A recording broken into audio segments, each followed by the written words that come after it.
What is up, everybody? I am the last man standing, and today I have another Star Wars Battlefront video for you guys, and this is actually an Easter egg video. Now, my last Easter egg video that I posted about 3 months ago is doing very well, so I thought, why not do an updated version? Because about 3 months ago, we didn't even have this game. It was only in beta, and I did an Easter egg video on the beta. Now that the full game has released, I really haven't felt like doing an Easter egg video till now that I've seen how good the last one's doing, so I'm going to post this one and see what you guys think. So here we go. We're going to be going through all the different Easter eggs in Star Wars Battlefront, and this is going to include any little awesome things that they implemented that they really didn't have to, and even some Star Wars movie crossovers and references to the Star Wars movies. So yes, I understand that this is a game in the Star Wars universe, so there's definitely going to be some Star Wars-y sort of stuff in it, but some of this stuff they really didn't have to put in the game, and that is really the stuff that I'm just going to be going over in this video. So without further ado, let's get on into this video.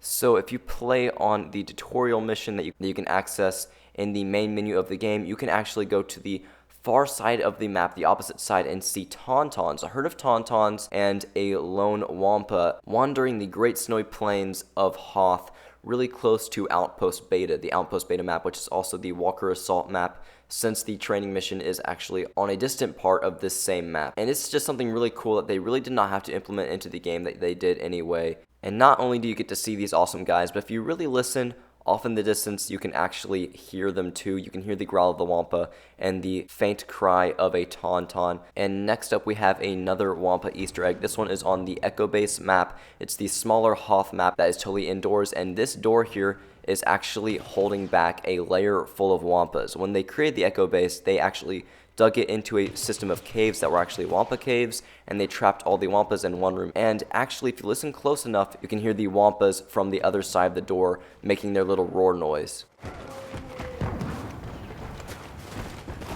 And in the deleted scene, C-3PO tricks a bunch of stormtroopers into going into that room, and a few of them get eaten. So that there is a really neat nod to that deleted scene from Empire Strikes Back. And this here is actually a nod to the original Star Wars Battlefront games. And if you remember on the Echo Base map, there was this little walkway that would basically lead you into a massive cave. And this is a little bit of a throwback to that cave, and also shows the caves that the Echo Base was actually built into. And in this room here, you can clearly see that this is where they kept all the rebel transports that you hear about them sending off in the movie, because the entire Battle of Hoth was to get these transports into space and away from the Imperial Army. And also you can see some B-Wings. This is actually the only time you actually see B-Wings in the game not flying around. This is the only time you see them as an actual set piece. Now moving away from Hoth to Tatooine, inside of this little garage here on the Rebel Depot map. And over here in this garage you can see a service droid, a medical droid, and another medical droid.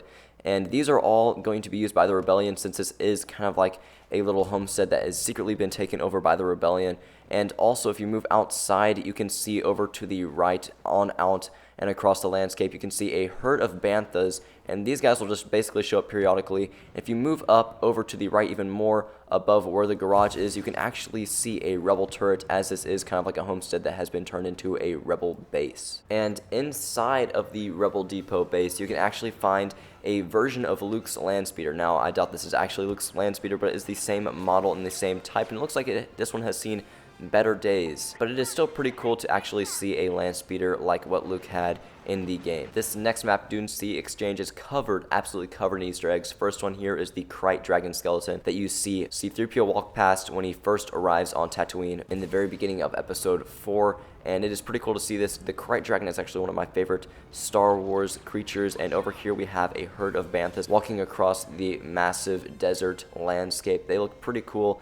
Banthas are also another one of my favorite sort of creatures in Star Wars, so I'm glad that they actually throw these guys in the game. And another thing a lot of people do not know or realize is that Jabba the Hutt's palace is just right over there. It is very faint, but it is really just on the edge of that small mountain range way out there on the other side of the desert. And speaking of Jabba, you could also see one of Jabba's little sail barges here right next to the rebel transport, and this is a lot smaller than the ones that we actually see in the movie, or it is just one of the same ones that we see in the movie with a little tarp over the top of it with the little sails, I guess you could call them. It is pretty cool to see this actually in the game, and we actually get to see a different version of it. Another cool thing way over here is, of course, the mighty Sarlacc, which sadly Boba Fett reluctantly falls into.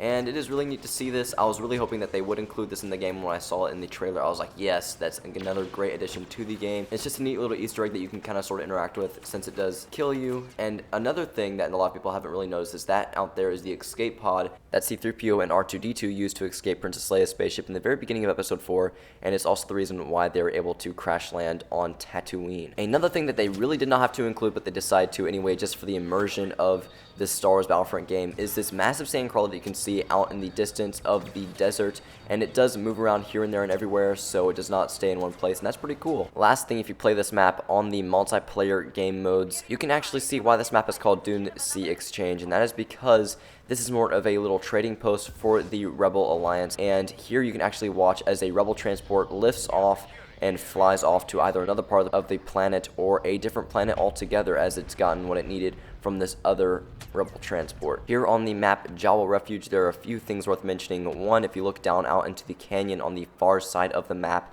you can actually see some AT-ATs making a little journey through the canyon. And also, because this is one of the maps that you can actually play Fighter Squadron on, and is also the map for training missions for the different spaceships, you can see that the Jawas of the Javal Refuge have actually gathered a few X-Wing starfighters and kind of used them for spare parts, it seems.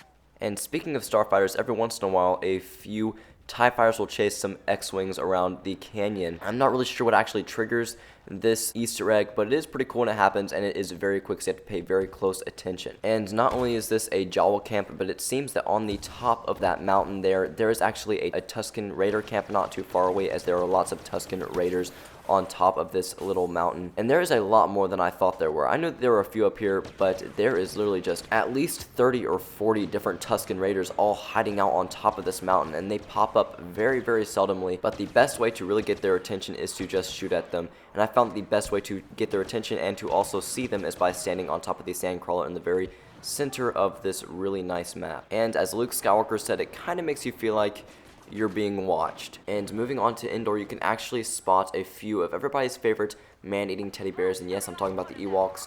You can see them in their little villages, and there's all sorts of different types of Ewoks. I've noticed that there's also different colors, and depending on night and day, you can get different variations of Ewoks. So I just find it very interesting to see the amount of detail that DICE has put into the little things of their maps that really make the game feel all the more realistic and immersive. And not only can you spot Ewoks on these different maps, but you can also see Ewok camps here and there. And I'm not just talking about the little Ewok villages, I'm talking about little Ewok camps like this. See, they got a little drum and a little campfire and some... And so far I've only spotted 2 of these little camps, one on the swamp crash site that you see here, and the other one is on the Walker Assault map, not too far away from the Imperial base in the beginning of the map. And again on the swamp crash site map, if you go over to the small little pond, you can actually, if you step near the log, see almost like this snake creature or frog-like creature pop his head out and try to grab a little bug with his tongue. I'll do it again for you guys in slow motion so you guys can really actually see it.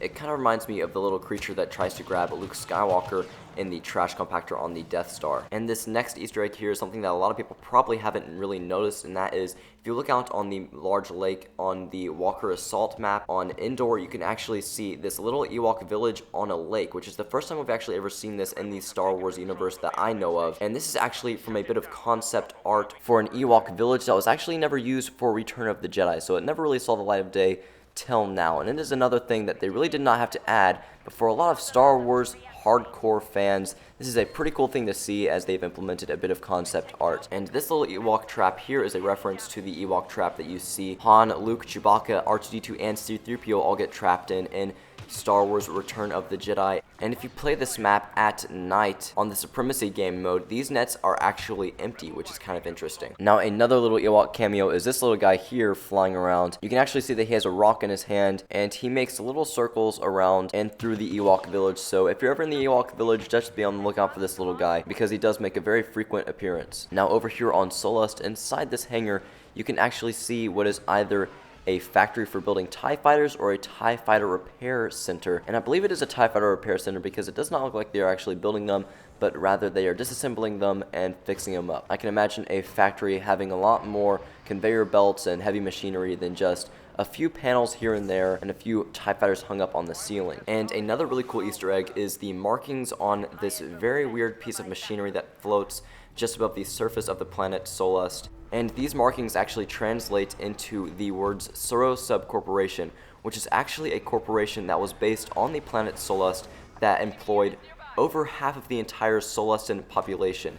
These guys are known for building droids, machinery for the Empire, and also machinery for normal people to use like sensors and even vehicles. The most notable of these vehicles is the V-35 Courier Landspeeder, which Aunt Beru and Uncle Owen actually owned on the Tatooine homestead where Luke lived, but it was not the same Landspeeder that Luke actually used, but it was a different one that you actually see in the background. And a lot of the odd markings that you see on a lot of the rocks here are actually markings that the Empire and Suro Sub are using to designate which type of rocks are which, and which rocks need to go and which rocks need to stay, as they're actually still building this factory here on Solist. Also on this map you can see perched are a few Solistan birds, and in the background you can see the massive turbo lasers, which are actually also seen on the Death Star as a form of anti-aircraft weaponry. So guys, those are all the neat Star Wars references and Easter eggs that I have for you guys today. If you really enjoyed this video, please be sure to hit that like button and let me know in the comment section which Easter egg was your favorite. That is it for me. I have loads of other Star Wars Battlefront videos just like this one, so if you enjoyed it, please be sure to hit that subscribe button. Peace, and may the Force be with you.